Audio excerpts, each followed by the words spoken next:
नमस्कार दोस्तों। इन दिनों देश के लगभग हर गांव में पीएम किसान सम्मान निधि योजना की 22वीं किस्त को लेकर खूब चर्चा चल रही है। आखिर 22वीं किस्त कब आएगी? पिछले कुछ समय से 28 फरवरी की तारीख को लेकर काफी उम्मीद जताई जा रही थी। कई खबरों और सोशल मीडिया पोस्ट में यह भी कहा गया कि उसी दिन किसानों के खातों में पैसा ट्रांसफर हो सकता है। इसके बाद ये भी बात सामने आई कि शायद होली के आसपास सरकार किसानों को किस्त जारी कर सकती है। लेकिन अब त्योहार भी निकल गया और अभी तक अधिकांश किसानों के खाते में राशि नहीं पहुंची है। ऐसे में किसानों के मन में चिंता होना बिल्कुल स्वाभाविक है, क्योंकि इस समय खेतों में काम का मौसम चल रहा है। बीज खरीदने का खर्च अलग, खाद और दवाई का खर्च अलग। ऐसे समय में जब सरकार की तरफ से मिलने वाले 2000 रुपए थोड़ी आर्थिक राहत देते हैं, तो किसान चाहते हैं कि ये राशि समय पर मिल जाए। पिछले कुछ दिनों में माहौल ऐसा बन गया था कि जैसे पैसा बस आने ही वाला है। कई जगह ये कहा जा रहा था कि सूची तैयार हो चुकी है और ट्रांसफर की प्रक्रिया शुरू हो गई है। इसीलिए जरूरी है कि किसान भाई किसी भी खबर पर भरोसा करने से पहले ये समझें कि कौन सी जानकारी आधिकारिक है और कौन सी सिर्फ अटकलों पर आधारित है। अक्सर ऐसा होता है कि किसी बड़े सरकारी कार्यक्रम की चर्चा शुरू होते ही लोग ये मान लेते हैं कि उसी दिन योजना की किस्त भी जारी हो जाएगी। इस बार भी कुछ ऐसा ही देखने को मिला। राजस्थान में एक बड़े कार्यक्रम की चर्चा सामने आई थी, जहां प्रधानमंत्री के शामिल होने और कई योजनाओं की घोषणा की बात कही जा रही थी। उसी के बाद ये अनुमान लगाया जाने लगा कि शायद वहीं से पीएम किसान की 22वीं किस्त भी जारी कर दी जाएगी। लेकिन कार्यक्रम खत्म हो गया और किस्त जारी नहीं हुई। इस बीच नई संभावित तारीखों को लेकर भी चर्चा चल रही है। कुछ सूत्र ये संकेत दे रहे हैं कि सरकार जल्द ही किसानों को राहत देने के लिए किस्त जारी कर सकती है। तो इस वीडियो में आपको संपूर्ण जानकारी दूंगा कि 22वीं किस्त कब, कहां से और किस समय जारी की जा सकती है। लेकिन उससे पहले हमारी ये वीडियो अभी कहां से देख रहे हैं, कमेंट्स में ज़रूर बताएं, और चैनल पर पहली बार आए हैं तो सब्सक्राइब ज़रूर कर लें। तो चलिए अब जानते हैं विस्तार से।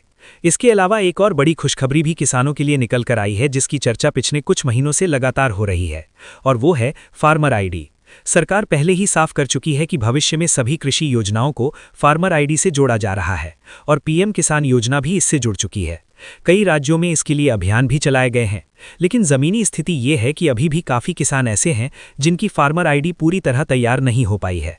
कहीं सर्वर की समस्या रही, कहीं सीएससी केंद्रों पर लंबी लाइनें लगी रहीं, तो कई जगह लोगों को सही जानकारी ही नहीं मिल पाई।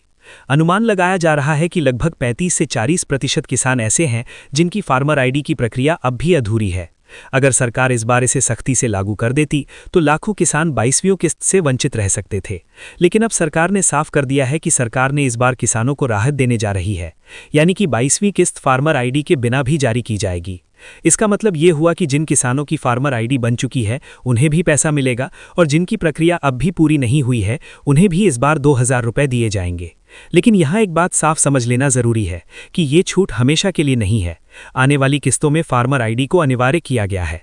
इसलिए अगर आपने अभी तक ये प्रक्रिया पूरी नहीं की है तो इसे ज़्यादा देर तक टालना ठीक नहीं होगा। अब एक और सवाल जो अक्सर किसानों के बीच सुनने को मिल रहा है, क्या इस बार पीएम किसान की किस्त बढ़ाई जाएगी? क्या 2000 की जगह 3000 रुपये मिलेंगे? अभी तक जो आधिकारिक जानकारी सामने आई है उसके मुताबिक इस साल राशि में कोई बढ़ोतरी नहीं की गई है। किसानों को पहले की तरह ही सालाना 6000 रुपये की सहायता 3 बराबर किस्तों में मिलती रहेगी। हालांकि केंद्र सरकार ने खेती से जुड़े कुछ अन्य क्षेत्रों में राहत देने की कोशिश जरूर की है। कुछ राज्य सरकारें भी अपने स्तर पर अतिरिक्त मदद दे रही हैं। उदाहरण के तौर पर बिहार सरकार ने अपनी राज्य योजना के तहत किसानों को मिलने वाली अतिरिक्त सहायता राशि को 2000 रुपये से बढ़ाकर 3000 रुपये करने की घोषणा की है। अब दोस्तों, एक और बात इन दिनों काफ़ी सुनने को मिल रही है कि इस बार कुछ किसानों को 4000 रुपये मिल सकते हैं। तो सवाल ये है कि आखिर किन किसानों को इतनी राशि मिलेगी? दरअसल इसका कारण यह है कि जब 19 नवंबर 2025 को प्रधानमंत्री जी ने पीएम किसान योजना की 21वीं किस्त जारी की थी, उस समय कई किसानों के रिकॉर्ड में कुछ तकनीकी कमियां रह गई थी। किसी किसान की लैंड सीडिंग पूरी नहीं थी, किसी का केवाईसी अपडेट नहीं हुआ था, तो कुछ किसानों के बैंक खाते एनपीसीआई से लिंक नहीं थे। इन कारणों से उस समय उनकी किस्त अटक गई थी। लेकिन अगर उन किसानों ने बाद में इन कमियों को ठीक करा लिया है, यानी लैंड सीडिंग अपडेट करवा दी, केवाईसी पूरा कर लिया या बैंक खाते को एनपीसीआई से लिंक करवा लिया, तो अब उन्हें राहत मिल सकती है। ऐसे किसानों को सरकार 21वीं और 22वीं दोनों किस्तें एक साथ दे सकती है। इसका मतलब ये हुआ कि जब 22वीं किस्त जारी होगी तो उनके खाते में सीधे 4000 रुपये ट्रांसफर होंगे। अब आते हैं उस सबसे बड़े सवाल पर जिसका जवाब हर किसान जानना चाहता है।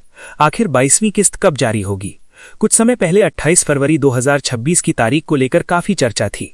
उस दिन अजमेर में एक बड़े सरकारी कार्यक्रम का आयोजन होना था। राजस्थान के मुख्यमंत्री भजनलाल शर्मा ने भी अपने आधिकारिक सोशल मीडिया अकाउंट के माध्यम से इस कार्यक्रम की जानकारी साझा की थी। बताया गया था कि प्रधानमंत्री की मौजूदगी में लगभग 23,500 करोड़ रुपए की विभिन्न योजनाओं से जुड़ी घोषणाएं की जाएंगी। इसी वजह से किसानों के बीच ये उम्मीद बन गई थी कि शायद उसी मंच से पीएम किसान की 22वीं किस्त भी जारी कर दी जाएगी। लेकिन उस दिन किसानों के खातों में किस्त ट्रांसफर नहीं की गई। इसके बाद अलग अलग मीडिया रिपोर्ट्स और कृषि मामलों से जुड़े जानकारों ने नई संभावित तारीखों पर चर्चा शुरू कर दी है। मौजूदा संकेतों को देखें तो 10 मार्च से पहले किस्त आने की संभावना कम दिखाई दे रही है। कई सूत्र ये भी बता रहे हैं कि 22वीं किस्त 13 से 18 मार्च के बीच कभी भी जारी की जा सकती है। हालांकि अभी तक सरकार की ओर से कोई अंतिम और आधिकारिक तारीख घोषित नहीं की गई है, इसीलिए इसे पक्की जानकारी नहीं माना जा सकता। इसका सीधा मतलब ये है कि किसानों को अब भी थोड़ा और इंतजार करना पड़ सकता है, लेकिन घबराने की बिल्कुल जरूरत नहीं है। बस इसकी तारीख आगे बढ़ गई है। बेहतर यही होगा कि इस बीच आप अपनी सभी जरूरी प्रक्रियाएं पूरी कर लें। जैसे ही इस विषय में कोई आधिकारिक घोषणा या नई जानकारी सामने आएगी, हम आपको तुरंत सही और भरोसेमंद अपडेट देने की कोशिश करेंगे। इसीलिए अगर आप ऐसी ही जरूरी किसान से जुड़ी खबरें सबसे पहले जानना चाहते हैं तो चैनल को सब्सक्राइब करके हमारे साथ जुड़े रहें। धन्यवाद।